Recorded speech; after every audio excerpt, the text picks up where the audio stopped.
Bonjour à tous, je suis Karine Robert, enseignante-chercheuse à l'Institut de recherche de chimie Paris, IRCP, dans l'équipe chimie organométallique et catalyse de polymérisation, COCP, qui compte actuellement 8 membres permanents et 14 stagiaires, doctorants, postdocs et CDD. Nous sommes situés dans une école d'ingénieurs, Chimie Paris Tech, en plein cœur de Paris.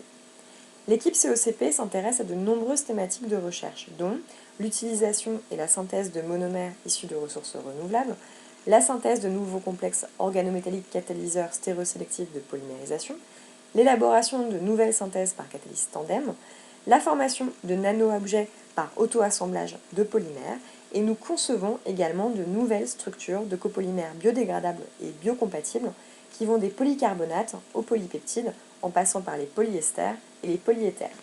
Aujourd'hui, j'ai choisi de vous parler de la polymérisation par ouverture de cycle du lactide pour la production du polylactide, un polyester biodégradable. Le PLA est synthétisé industriellement, notamment par le procédé NatureWorks Cargill, qui utilise l'amidon comme matière première. Dans cette voie de synthèse, l'acide lactique issu de la fermentation du glucose est tout d'abord polymérisé par polycondensation, puis dépolymérisé pour donner du lactide à une température de 200 degrés sous vide. Puis le lactide est polymérisé par ouverture de cycle pour donner du PLA, cette fois avec des hauts poids moléculaires en présence de sels d'étain. Ce procédé a deux inconvénients. Il utilise des sels d'étain qui sont peu coûteux mais toxiques, et les conditions réactionnelles de la robe sont drastiques, température élevée de 200 degrés. L'innovation de notre laboratoire est la polymérisation du lactide à température ambiante en utilisant des complexes d'aluminium de type salène et un sel d'ammonium, le PPNCl, comme co-catalyseur dans l'oxyde de propylène, qui sert également de solvant à la réaction. Nous avons travaillé avec une boîte à gants et de la verrie étanche à l'oxygène et à l'humidité afin de favoriser la reproductibilité de nos réactions. Dans la littérature, il est décrit depuis 1993 que les complexes d'aluminium de type salène sont efficaces dans la polymérisation du lactide lorsqu'ils sont sous forme d'alcoolate.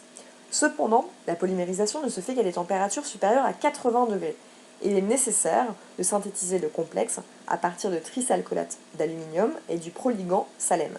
Le complexe d'aluminium chlorure que vous voyez ici est lui disponible commercialement mais n'est pas actif seul pour la polymérisation.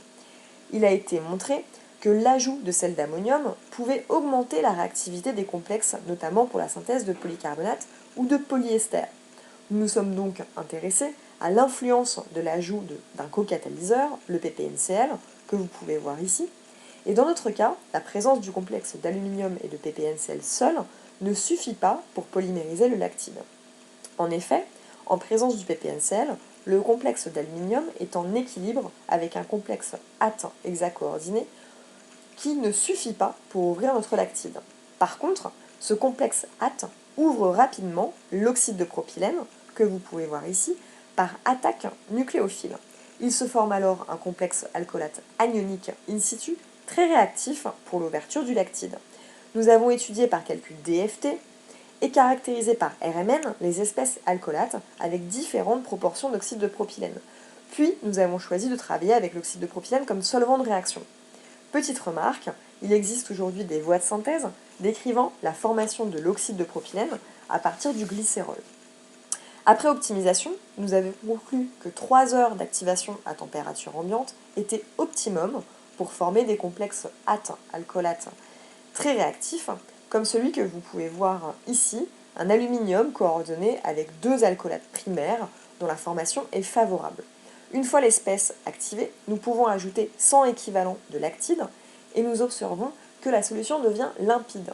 Les polymérisations par ouverture de cycle de type coordination, insertion ou anionique permettent d'obtenir une population monodisperse de polymères et des hauts poids moléculaires dans des conditions douces, faciles à caractériser par spectrométrie Maltitov et par chromatographie d'exclusion stérique. L'autre avantage est la possibilité de synthétiser des copolymères blocs en ajoutant un deuxième monomère. Après 3 heures de réaction à température ambiante, il ne nous reste plus qu'à évaporer le solvant pour obtenir le PLA. En conclusion, nous avons décrit la polymérisation du lactide à température ambiante avec un système très facile à mettre en œuvre. Ce système comprend la formation in situ d'une espèce catalytique très réactive à partir d'un complexe d'aluminium et d'un ammonium disponible commercialement dans un solvant biosourcé, l'oxyde de propylène.